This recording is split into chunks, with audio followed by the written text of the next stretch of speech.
अस्सलामुअलैकुम students, class 9th की आज हम करेंगे एक्सरसाइज नंबर 1.2। 1.2 के क्वेश्चन नंबर 1 में हमारे पास है फ्रॉम द फॉलोइंग मैट्रिसेस। जितने भी मैट्रिक्स हमें गिवन है ए से लेकर एफ तक, आइडेंटिफाई यूनिट मैट्रिक्स। इन सब में से आप हर एक मैट्रिक्स को देखकर बताना है कि कौन सा मैट्रिक्स जो है वो यूनिट मैट्रिक्स है और कौन सा मैट्रिक्स जो है इन सब में से रो मैट्रिक्स है, कॉलम मैट्रिक्स है एंड नल मैट्रिक्स। ठीक है, हमने इन सब में से आइडेंटिफाई हमने खुद बताना है कि ये मैट्रिक्स कौन सा, ये वाला ए वाला कौन सा मैट्रिक्स है, बी वाला कौन सा मैट्रिक्स। अगर आपको डेफिनेशंस आती होंगी तो आप ये अंदाजा लगा लेंगे फौरन से कि ये रो मैट्रिक्स है, ये कॉलम मैट्रिक्स है।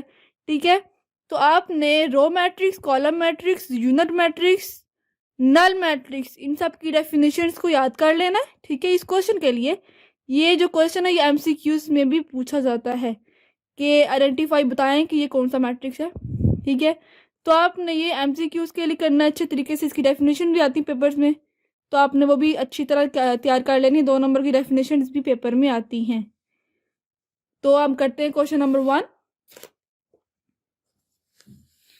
ए मैट्रिक्स है, इसकी सारी एंट्री 0। अगर आपने डेफिनेशन याद की तो ये नल मैट्रिक्स है। ये सिंपली आपने जो एक्सरसाइज नंबर 1.1 में किया था ये रो मैट्रिक्स है। और ये देखें ये वर्टिकल रोज है, वर्टिकल जो वर्टिकल हो और ये हॉरिजॉन्टल हो उसे रो कहते हैं, जो वर्टिकल हो उसे कॉलम कहते हैं। और ये जो है ये यूनिट मैट्रिक्स है। यहाँ पे देखें ई वाला 0 ये नल मैट्रिक्स, ई वाला नल मैट्रिक्स है और एफ वाला जो है वो कॉलम मैट्रिक्स है। वर्टिकल जो होता है वो कॉलम होता है और हॉरिजॉन्टल जो होता है वो रो होता है। ये था क्वेश्चन नंबर 1। अब क्वेश्चन नंबर 2 में हमें उन्होंने कहा हुआ है फ्रॉम द फॉलोइंग मैट्रिक्स। जितने भी मैट्रिक्स हमें गिवन है उन सबको देके बताएं कि कौन सा मैट्रिक्स स्क्वायर है, रेक्टेंगुलर है, रो है, कॉलम, आइडेंटिटी या फिर नल। तो आपने स्क्वायर की, रेक्टेंगुलर की, रो, कॉलम, आइडेंटिटी, नल, इन सब की डेफिनेशंस को अच्छे से तैयार कर लेना है। और ये पेपर्स में बहुत इंपॉर्टेंट डेफिनेशंस हैं।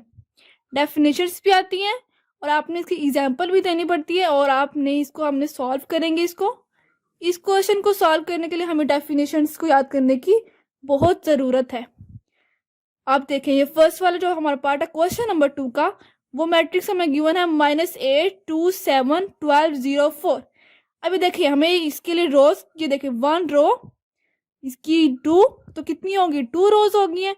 और ये देखिए 1 2 3 कॉलम्स हो गए हैं और 2 रोज हो गए। मतलब जो रोज है वो कॉलम्स के इक्वल नहीं है। ये अगर आपने डेफिनेशन याद की है रेक्टेंगुलर मैट्रिक्स की, तो रेक्टेंगुलर मैट्रिक्स में ये होता है कि रोज कॉलम्स के इक्वल नहीं होती। मतलब जितनी भी रोज हो वो कॉलम्स की इक्वल नहीं होती। इनके अगर ये 2 है तो ये 2 नहीं होगा, ये 2 है, ये 3 है। इसीलिए हमने ये लिखा कि rows is not equal to columns. तो फौरन से आपके जहन में आएगा कि ये जो रेक्टेंगुलर मैट्रिक्स में ऐसे ही होता है। रेक्टेंगुलर मैट्रिक्स में रोज कॉलम्स के इक्वल नहीं होती। सेकंड वाला मैट्रिक्स देखें 3 0 1, इसकी 1 रो है और ये 2 और ये 3 रोज हो गई हैं और 1 कॉलम है और 3 रोज है। मतलब इसकी भी रोज जो है वो कॉलम के इक्वल नहीं है, इसीलिए ये भी रेक्टेंगुलर मैट्रिक्स हुआ और ये कॉलम मैट्रिक्स भी है। ठीक है, ये देखें कॉलम मैट्रिक्स भी है और रेक्टेंगुलर मैट्रिक्स भी है, दोनों चीजें। थर्ड वाला मैट्रिक्स देखें 6 -4 3 -2, इसकी 2 रोज हैं 2 कॉलम्स हैं, रोज इक्वल हैं। तो आपने रेफरेंस याद की थी जिसकी रोज और कॉलम्स इक्वल हो वो स्क्वायर मैट्रिक्स होता है।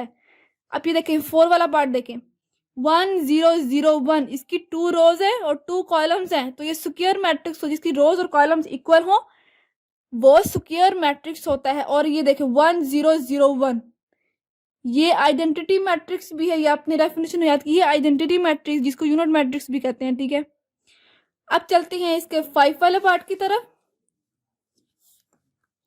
5 वाले पार्ट में है 3 रोज और 2 columns. Rows is not equal to columns, तो वो होता है रेक्टेंगुलर मैट्रिक्स। 6 वाला पार्ट देखें, ये सिंपली आपको पता चल रहा होगा ये रो मैट्रिक्स है। लेकिन अगर ये देखें अगर हम इसकी रो का पता लगाएं तो रोज इसकी 1 है और कॉलम जिसके 3 है। रोज जो है is not equal to columns, row matrix भी है और रेक्टेंगुलर मैट्रिक्स भी है।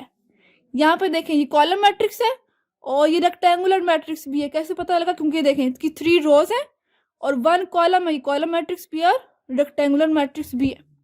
8 वाला पार्ट देखिए, इसकी 3 रोज है और 3 ही कॉलम्स है। Rows is equal to columns, तो फौरन से आपने कहता ना ये स्क्वायर मैट्रिक्स है।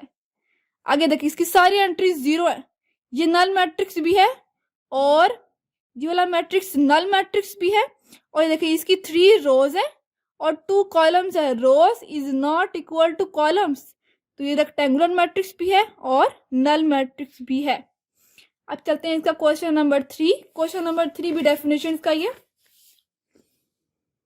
From the following matrices identify diagonal, scalar and unit matrix. इसमें 2 डेफिनेशन आ गई है।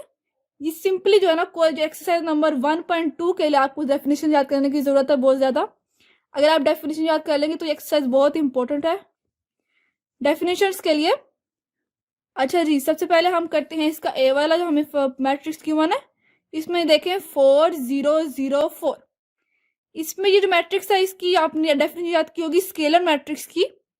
उसमें यहाँ पर 1 के अलावा जो होता है नंबर 4 हो जाए, 3 हो जाए, 2 हो जाए, अगर वो सेम हो तो हम उसे यहाँ पे 0 0 हो, डायगोनल में सेम हो तो होता है स्केलर मैट्रिक्स, और ये इसे डायगोनल मैट्रिक्स बी कहते हैं।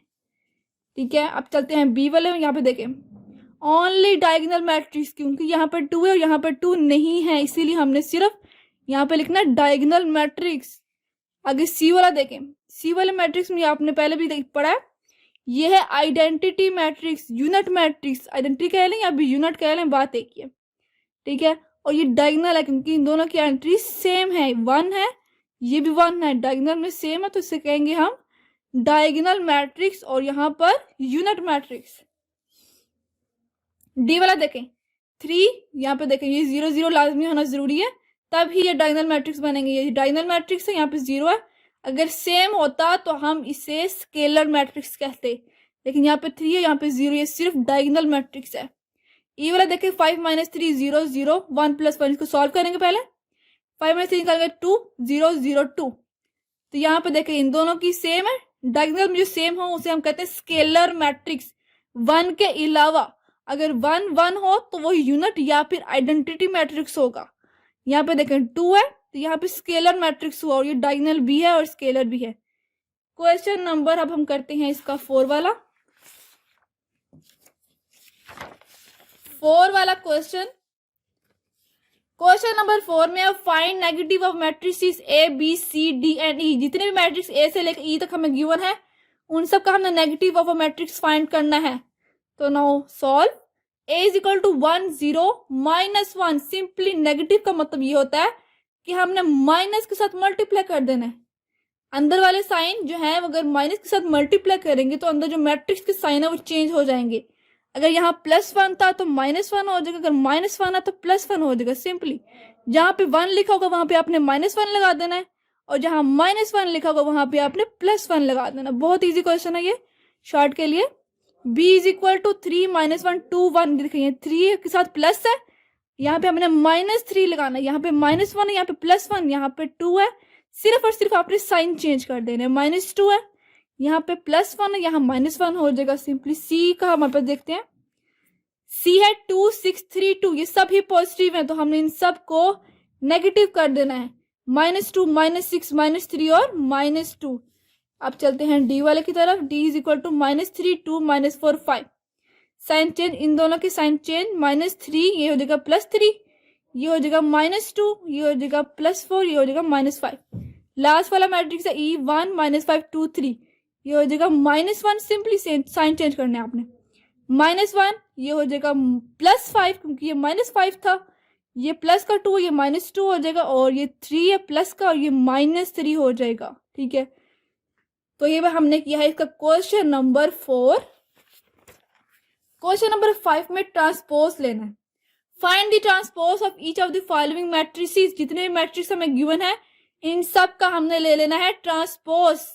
ट्रांसपोज कैसे लेते हैं, अगर रोज में हो तो उसको हम कॉलम में चेंज कर देते हैं, अगर कॉलम में हो तो हम उसे रो में चेंज कर देते हैं। ट्रांसपोज वाले क्वेश्चन जो है वो शॉर्ट में आते हैं और ये एमसीक्यूज में भी आते हैं। ए इज इक्वल टू फर्स्ट वाला मैट्रिक्स हमें गिवन है 0 1 -2। ये देखें ये कॉलम में है तो इसको हमने रो में करना है। सिंपली ये वर्टिकल में हमने इसको हॉरिजॉन्टल कर देना, जिस तरह हमने रो मैट्रिक्स की डेफिनेशन याद की है ए का ट्रांसपोज यहाँ पे आपने टी लिखना है छोटा, इज इक्वल टू, ये देखिए ये कॉलम में है, इसको सिंपली आपने रो में लिख देना है 0 1 -2 हॉरिजॉन्टल। इस तरह ये पेजेस की लाइन है, बिल्कुल ऐसे ही आपने लिख देना है। अब नेक्स्ट बी, ये देखें 5 1 -6 ये रो में है, इसको सिंपली नंबर वाइज 1 2 3 सिंपली ऐसे लिख देना है 5 1 -6 वर्टिकल रो में, ठीक है, वर्टिकल में। C इज इक्वल टू 1 2 2 -1 3 0, देखो दो कॉलम्स आ गए हैं, तो पहले इसको चेंज करेंगे रो में 1 2 3, फिर इसको चेंज करेंगे, तरतीब से नीचे चेंज करना है क्योंकि हम रो में कर रहे हैं। 1 2 3 इस साइड पर आ जाएगा, 2 -1 भी इस साइड पे हॉरिजॉन्टल साइड पे आ जाएगा। सी का ट्रांसपोज लिया, अब डी का ट्रांसपोज देखें 2 0, देखें ये कॉलम में है, इसको हमने ऐसे लिख देना 2 और 0 रो में, 3 5 भी कॉलम में, 3 5 को भी रो में लिख देना है। अब ई का लेते हैं ट्रांसपोज, 2 -4 इस साइड पे, 2 -4 को रो वाली साइड पे लिख देना, 3 5 इस साइड पे, तो 3 5 बिल्कुल इस साइड पे लिख देना। लास्ट है F is equal to 1 2 3 4, F को ट्रांसपोज लेंगे 1 3, ये देखें कॉलम में, इसको हमने रो में लिख दिया 1 3 सिंपली।